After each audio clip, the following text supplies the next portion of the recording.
Here we want to show you an ancient form of alternative medicine that is called cupping therapy.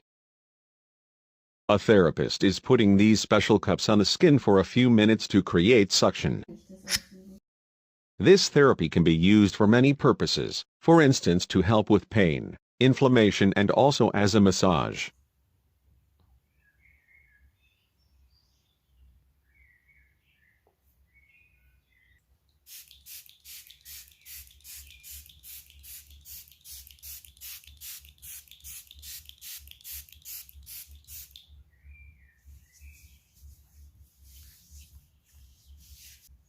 When the air inside the cup cools down, it creates a vacuum.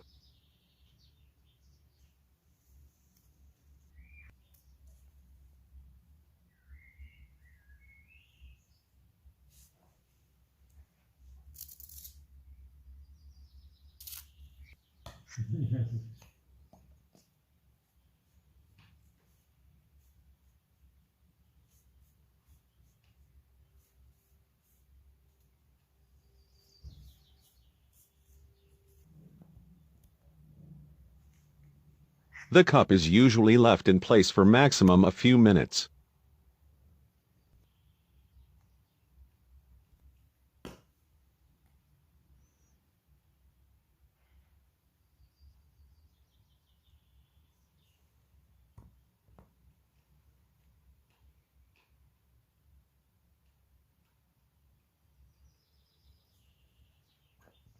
Cupping is causing bruises and burns as a side effect, so you should better talk to a doctor or cupping therapist first. Thanks for watching. Feel free to subscribe for more daily videos.